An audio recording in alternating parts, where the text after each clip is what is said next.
ও মা, মা তুমি কি রান্না করছো? ভাত রান্না করছো? একটা বাচ্চার গলার আওয়াজ না? এই নির্জন জায়গায় কোথা থেকে এলো? যাই তো, একবার মা, মা দেখি গিয়ে। ভাত কখন হবে? আমার তো খিদে পেয়েছে খুব। এই তো বাবা, এক্ষুনি রান্না হয়ে যাবে। আপনারা এইখানে, এই নির্জন জায়গায়, আর এখন রান্না করছেন? খাবেন কখন? আমি ভিক্ষে করে এসে তারপর রান্না বসাই, তাই অনেক দেরি হয়ে যায়। দেখুন, আমি জমিদার বংশেরই ছেলে। আপনি এই নির্জন জায়গায় না থেকে কাল একবার জমিদার বাড়িতে আসুন। আপনার থাকার একটা ব্যবস্থা করে দেওয়া হবে।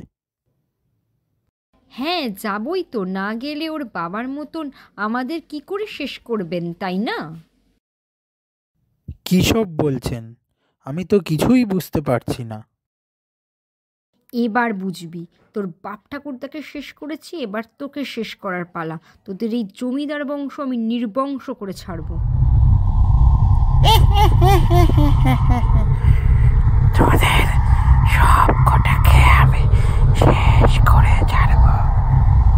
কাউকে শান্তিতে বাঁচতে দেব না আমি।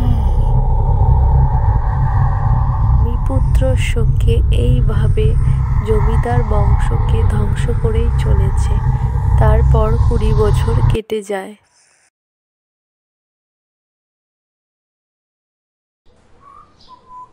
আপনাদের সকলের আশীর্বাদে আমি আজকে এই কটা সামগ্রী আপনাদের জন্য জোগাড় করতে পেরেছি। দয়া করে আপনাদের যার যেটা পছন্দ, যেরকম প্রয়োজন সেই অনুযায়ী আপনারা নেবেন। এইভাবে দান করেই চলেছে। দরজাল জমিদার বংশের সন্তান কেউ ভাবতেই পারেনি যে এত নম্র ভদ্র হবে। সব সময় মানুষের সাহায্যের কাজে সে সবার আগে এগিয়ে আসে।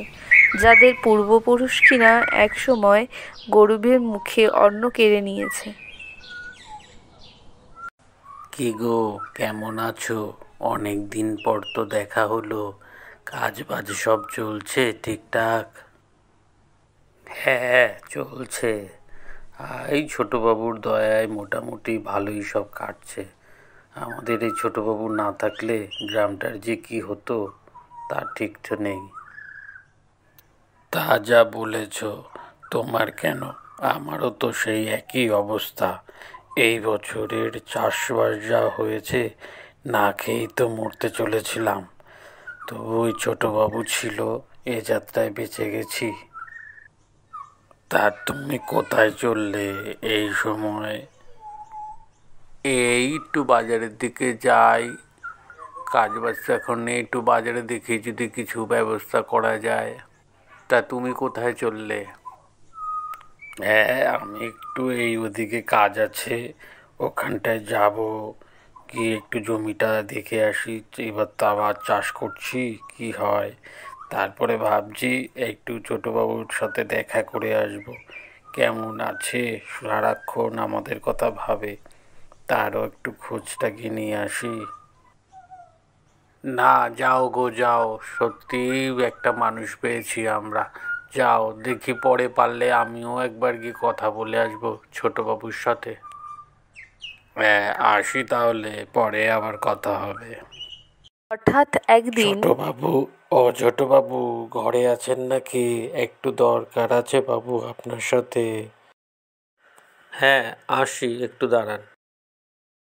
আমি আপনার ছেলের মতো, আমাকে বাবু বাবু বলবেন না। আমি এই গ্রামে আপনাদের কাছেই মানুষ, তাই আমাকে নাম ধরে ডাকতেই আমি খুশি হব। তবুও তুমি জমিদার বংশের সন্তান, তোমাকে কি আমরা নাম ধরে ডাকতে পারি? তা যাই হোক, বলছি কি বাবা, তুমি এত বড় বংশের ছেলে হয়ে এইখানটায় পড়ে আছো। আমাদের গ্রামের মধ্যে যদি থাকতে তোমার কোনো অসুবিধাও হতো না, আমরা সব রকমভাবে তোমাকে একটু দেখাশোনাও করতে পারতাম। এই নির্জন জায়গায় একা একা থাকো, এই কারণেই আমি এসেছিলাম।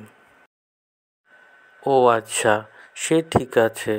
আপনারা আমার বাবার মতো, কোনো প্রয়োজন হলে অবশ্যই বলবো।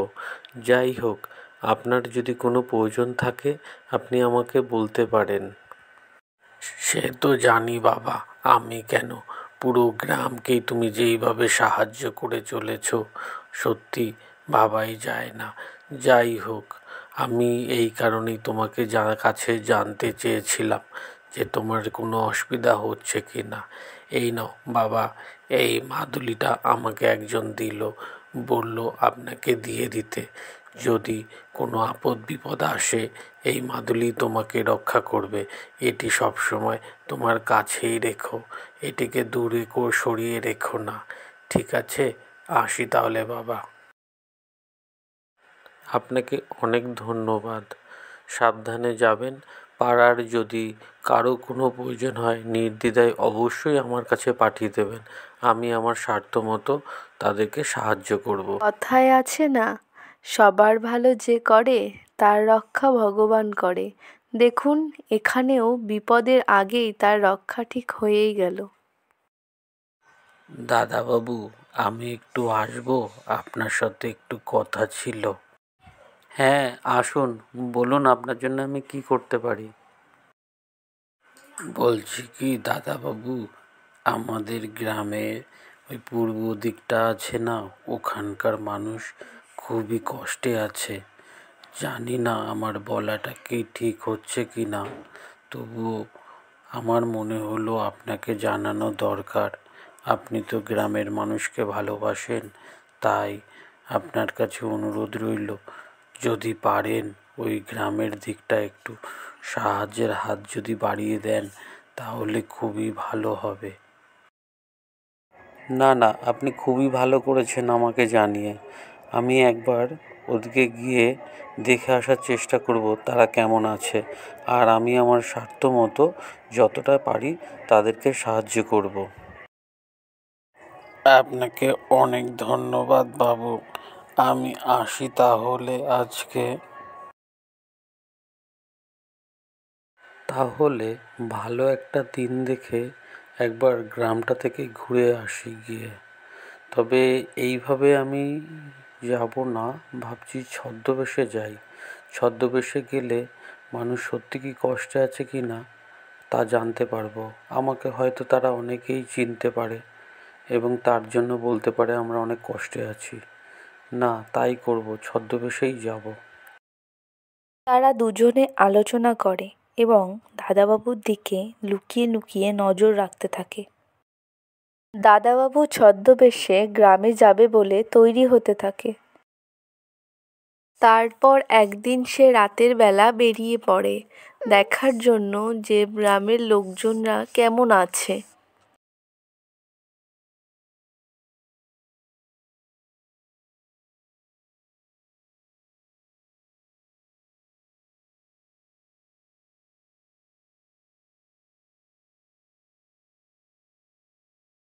আপনারা এই এত রাতে ঘর ঠিক করছেন? কি হয়েছে আপনাদের ঘরের? কিছুই হয়নি, আসলে অনেক দিন হয়ে গেছে তো, ঘরটি পুরনো হয়ে গেছে, তাই ভেঙে পড়ার ভয় ছিল বলেই আমরা রোজ রাতে কাজের থেকে এসে ঘরটি অল্প অল্প করে ঠিক করি। সে কি, এই রাত্রির বেলা? তা আপনারা দিনেও তো করতে পারেন, দিনে করছেন না কেন? আসলে আমরা দুইজনই অন্য জায়গায় কাজ করি, দিনের বেলায় একদিন ছুটি নিয়ে যে ঘরের কাজ করব সেই সামর্থ্য আমাদের নেই, তাহলে না খেয়ে থাকতে হবে। এই কারণেই রাতে যেটুকু সময় পাই ঘরটাকে ঠিক করি। কিন্তু তুমি তো খুব ছোট, তুমি কি কাজ করো? কাজ করি না, আমি বাবার সাথে সাথেই থাকি। বাবা কথা বলতে পারে না এবং কানেও শোনে না, তাই। আপনারা তো খুবই কষ্টে আছেন মনে হচ্ছে, খাওয়া দাওয়া তো ঠিকমতো হয়নি। না, সেসব কিছুই হয়নি। তবে আপনাকে তো চিনলাম না, এই গ্রামে কি কারো বাড়ি যাচ্ছেন? আমি পাশের গ্রামেই থাকি। ওই গ্রামের আগের যে জমিদারের যে ছেলে, সে আমার পরিচিত এবং সে বন্ধুও হয়।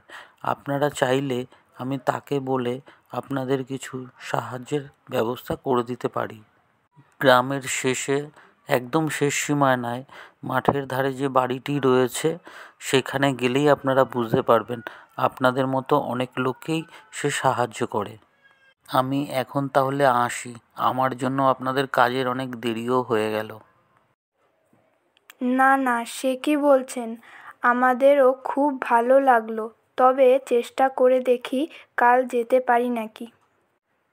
আসলে বুঝতেই পারছেন আমি অন্য জায়গায় কাজ করি তো।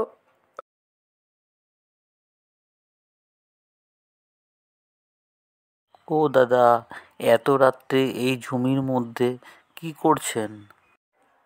ধান গাছ বসানোর টাইম হয়ে গেছে তো, এখন তো ধান চাষের সময়, তাই কাজের থেকে এসে মাঝে মাঝে যেটুকু সময় পাই রাতের দিকে এসে চাষবাস করে দিই।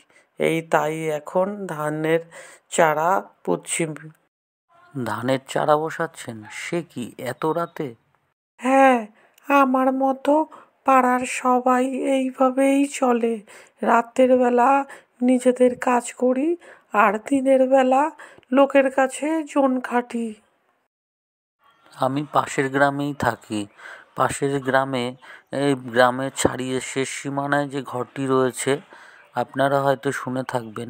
ওখানে আগে যে জমিদার ছিল তার ছেলে থাকে, সে আমার খুব ভালো বন্ধু। আপনাদের জন্য আমি তাকে বলে রাখবো, কিছু সাহায্যের ব্যবস্থা আপনাদেরকে করে দেবে। আপনারা চাইলে নির্দ্বিধায় কালকে হোক পরশু হোক গিয়ে সেখান থেকে সাহায্য নিয়ে আসবেন।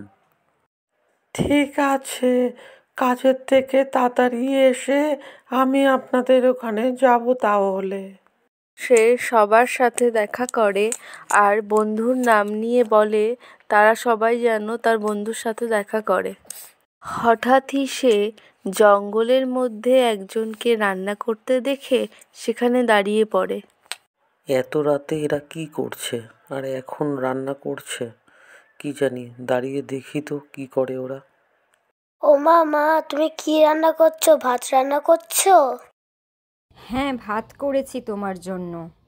তুমি ওখানে বসো, ভাত হয়ে গেলেই তোমাকে আমি ডাক দেব, তারপরে তুমি ভাত খাবে। দাও না ভাত। ছেলেটা আমার ভাত ভাত করে পাগল, কোথা থেকে যে দুমুঠো চাল এনে ওকে আমি ভাত করে দিই। মা, মা ভাত কখন হবে? আমার তো খিদে পেয়েছে খুব। তুমি বরং এক কাজ করো তো, ঘরে গিয়ে বসো। এই ভাত হয়ে এসেছে, হয়ে গেলেই তোমাকে আমি ডাক দেব।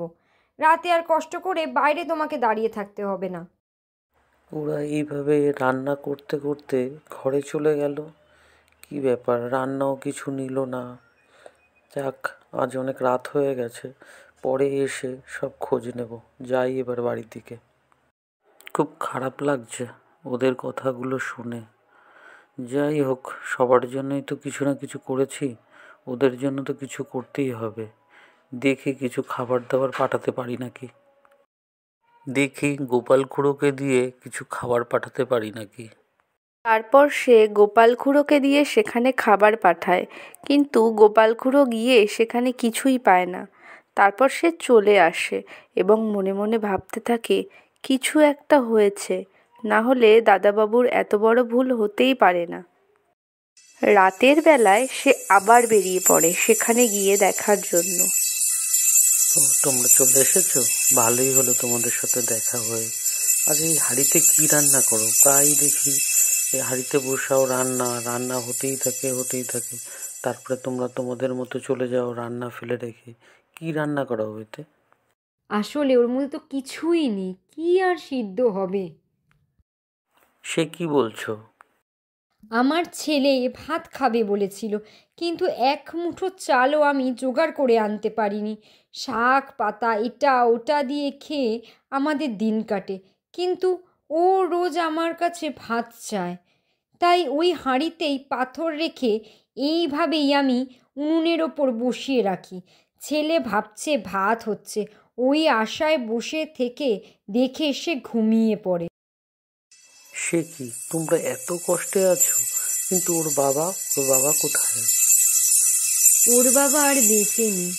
এক জমিদার আমাদের জমি জায়গা দখল করে নেয়, সেই দুঃখে ওর বাবা নিজের জীবন শেষ করে দেয়। কিন্তু আমি একজনকে পাঠিয়েছিলাম তোমাদের সাহায্যের জন্য, সে তো এসে তোমাদের কাউকেই পায়নি, এমনকি বলছে ঘর বাড়ি এখানে কিছুই নেই। কি করে আর খুঁজে পাবে? আমি, আমার ছেলে, কেউই তো আর জীবিত নেই। তুমি তো প্রথম দিন এসেই ওই বটগাছের আবডাল দিয়ে আমাদের দেখেছো, তাই না? আমি সবই জানি। কি যে বলছো কিছুই বুঝছি না। আমি তো অপেক্ষায় ছিলাম কবে তোমাকে ওই মাদুলি ছাড়া পাবো। তা না হলে প্রথম দিনই তোমাকে আমি গলা টিপে মেরে ফেলতাম। তুমি যতই ছদ্মবেশে আসো, ওই জমিদার বংশের ছেলে তুমি, তোমাকে ঠিক চিনেছি। শুধু মাদুলি তোমার জীবনটাকে বাঁচিয়ে রেখেছিল, আর আজ সেইটা আমি পূরণ করব। তোকে মারলে জমিদার বংশ শেষ, আমার স্বামী পুত্রদের আত্মা শান্তি পাবে। তোকে মারার জন্যই তো আমি এতদিন ছিলাম। হে হে হে হে হে, এবার আমি শান্তিতে যেতে পারবো। ওহ ওহ ওহ ওহ। মাদুলি গায়ে পড়তেই সে পুড়ে ছাই হয়ে যায়। এরপর ছোটবাবু জ্ঞান হারিয়ে মাটিতে পড়ে যায়। সবাই তাকে ধরে নিয়ে তার বাসায় নিয়ে যায়। দাদাবাবু, ও দাদাবাবু, তোমরা জানলে কি করে আমি ওই রাত্রে ওখানে গিয়েছিলাম? বাবু, আমি ওই দিন আপনার কথা মতো গিয়ে ওখানে দেখি পোড়া টালি বাঁশ পড়ে আছে। তখনই আমার একটা সন্দেহ হয়। তারপর থেকেই আমরা দুজনে মিলে আপনার উপরে নজর রাখতে থাকি। তারপরেই সে জানতে পারে যে তাদের এই জমিদার বংশের কারণেই গ্রামবাসীরা সব প্রাণ হারিয়েছিল। আমার পূর্বপুরুষেরা যা অন্যায় করে গেছে তা তো আমি আর কখনোই শুধরাতে পারবো না। তবে চেষ্টা করব আমি আমার সামর্থ্য মতো যতটা পারবো গ্রামের মানুষকে ভালোবাসা দিয়ে তাদেরকে সাহায্য করে আগলে রাখতে।